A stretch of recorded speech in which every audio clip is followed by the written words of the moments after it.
এই যে দেখেন বাবরি চুল রেখেছি, দেখেন বাবরি চুল রেখেছি। এই বাবরি চুল রেখে এরকম প্রশ্নের সম্মুখীন যদি আপনি রাখেন প্রথমবার, তাহলে দেখবেন যে আপনাকে ওই প্রশ্নের সম্মুখীন হতে হবে।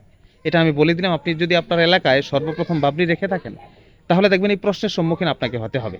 আসসালামু আলাইকুম রহমতুল্লাহি ওয়া বারাকাতুহু। প্রিয় দর্শক, আশা করি সবাই ভালো আছেন। বাবরি চুল রেখেছি, বাবরি চুল রেখে কতজনের কত রকম প্রশ্নের সম্মুখীন হয়েছি, এটা যেই ব্যক্তি বাবরি চুল না রাখে সে কখনো বুঝবে না, তাকে কখনো বোঝানোও যাবে না। বাবরি চুল রেখেছি, কেউ বলছে হুজুর আপনি ভান্ডারি হয়ে গেলেন নাকি, হুজুর আপনি বাউল শিল্পী হয়ে গেলেন নাকি, হুজুর আপনি ভান্ডারিদের মতন বাবরি চুল রাখলেন কেন। এরকম বিভিন্ন ধরনের প্রশ্ন বিভিন্নজন করে। এখন প্রত্যেককে তো আর বক্তব্য দিয়ে বোঝানো সম্ভব না। এরকম অনেক মানুষ আছে যাদেরকে আমি ভিন্ন ভিন্নভাবে বুঝিয়েছি যে ভাই আসলে বাবরি চুল এটা খারাপ কোনো জিনিস নয়, এটা ভান্ডারীদের কোনো বৈশিষ্ট্য নয়, বা এটা বাউল শিল্পীদের কোনো বৈশিষ্ট্য নয়। আপনারা জানেন যে রসুল্লাহ সাল্লাহ ইসলামের সবসময়ের আমল ছিল বাবরি চুল রাখা। তিনি 3 তরিকায় বাবরি চুল রাখতেন: লিম্মা, জুম্মা, ওয়ফরা, যেটা কানের লতি পর্যন্ত, কাঁধ পর্যন্ত, কানের লতি এবং কাদের মাঝ বরাবর। এইগুলাকেই চুল রাখার এই 3 তরিকাকেই লিম্মা, জুম্মা, ওয়ফরা নামে আমরা চিনে থাকি। তো যেখানে রসুল্লাহ সাল্লাহ ইসলাম বাবরি চুল রেখেছেন, যেটা তার সুন্নাহ, সেটাকে রাখলে এখন সমাজের মধ্যে প্রশ্নবিদ্ধ হতে হয়। চরম বাস্তবতা হলো বাউল শিল্পীরা এবং যারা ভান্ডারি করে তারা এখন বাবরি চুলটাকে রাখে বেশি।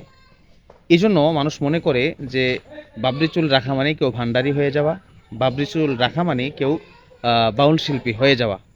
আসলে ভান্ডারি এবং আপনার বাউল শিল্পী যারা আছে, যারা বাবরি চুল রাখছে, তারা নিজেদের অজান্তেই রসুলের একটা সুন্নত পালন করছে। যদি তারা রসুলের সুন্নত হিসাবে পালন করে তাহলে তো ভালো, আর যদি এমনিতেই রাখে তাহলে সেটা ভিন্ন জিনিস।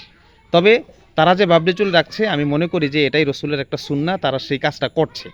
তো আমরা সেই চুলটাই রাখতে পারছি না, বা রসুলের সুন্নাহ হিসাবে বাবরি চুলকে তেমন মূল্যায়ন করতে পারছি না।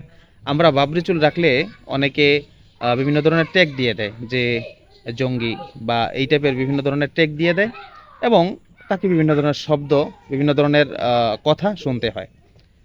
তো এই যে আমাদের সামাজিক যে দৃষ্টিভঙ্গি, এই দৃষ্টিভঙ্গিটা আমরা পাল্টাতে পারি, বা এই দৃষ্টিভঙ্গিটা তখনই পাল্টাবে যখন আপনি মানুষকে বোঝাতে সক্ষম হবেন যে আসলে ভাই বাবরি চুল এটা কোনো বিশেষ কোনো দলের না, বিশেষ কোনো ব্যক্তির না, বা বিশেষ কোনো মতবাদের মানুষের না। এটা হলো রসুল্লাহ সাল্লাহ ইসলামের একটা সুন্নত। এটা যদি আমরা সমাজের মানুষকে বুঝাতে পারি, তাহলে কিন্তু আর কখনো আমরা এই সমস্যার সম্মুখীন হব না। এই যে দেখেন বাবরি চুল রেখেছি, দেখেন বাবরি চুল রেখেছি। এই বাবরি চুল রেখে এরকম প্রশ্নের সম্মুখীন যদি আপনি রাখেন প্রথমবার, তাহলে দেখবেন যে আপনাকে ওই প্রশ্নের সম্মুখীন হতে হবে। এটা আমি বলে দিলাম, আপনি যদি আপনার এলাকায় সর্বপ্রথম বাবরি রেখে থাকেন, তাহলে দেখবেন এই প্রশ্নের সম্মুখীন আপনাকে হতে হবে।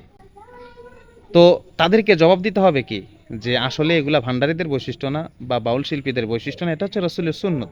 রসুল এটা সবসময় রেখেছেন, এই জন্য আমি রেখেছি সুন্নত হিসাবে। তো এরকম জবাব যদি তাদেরকে দিতে পারেন, তাহলে আশা করি যে আপনাকে আর কেউ দ্বিতীয়বার সে প্রশ্ন করবে না। আর সেই প্রশ্ন করলেও আপনি তো জানেন যে এটা তার একটা অবান্তর প্রশ্ন। এটার যদি বারংবার একই কথা বলে, তাহলে তাকে অ্যাভয়েড করে চলাটাই ভালো। তো আমরা যে বাবরি চুল সম্পর্কে যে একটা খারাপ ধারণা রাখি, এই ধারণাটা কিন্তু এখন না রাখতে পারি, এই ধারণাটা কিন্তু এখন দূর করে দিতে পারি।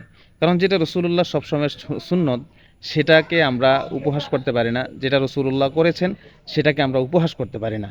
সুতরাং বাবরি চুল যারা রাখে তাদেরকে নিয়ে কখনো কটূক্তি নয়, তাদেরকে মানে দেখলেই বুঝতে হবে যে হয়তো তিনি রসুল্লাহ সাল্লাহ আসলামের সুন্নত অনুযায়ী এটাকে রেখেছেন। তার মনের ভিতর কি আছে সেটা সে জানে আর আল্লাহ জানে। তবে আপনাকে এটা বুঝতে হবে, হয়তো সে রসুলের সুন্নত পালন করার জন্য রাখতে পারেন, তাহলে আপনি কেন তাকে বাজে কথা বলবেন। তো এই যে যারা নতুন বাবরি চুল রেখেছেন, আপনারা কি কখনো এরকম মানুষের রোষানলে পড়েছেন কিনা, বা মানুষের কথার চাপে পড়েছেন কিনা, তোপে পড়েছেন কিনা, অবশ্যই কমেন্টে জানিয়ে যাবেন। আর আমাদের এই ভিডিওটি যদি আপনি প্রথম দেখে থাকেন, আপনার জন্য উপকার হয়, তাহলে অবশ্যই ভিডিওটি শেয়ার করে ছড়িয়ে দেওয়ার জন্য অনুরোধ রইল। ধন্যবাদ সবাইকে। আসসালামু আলাইকুম রহমতুল্লাহ।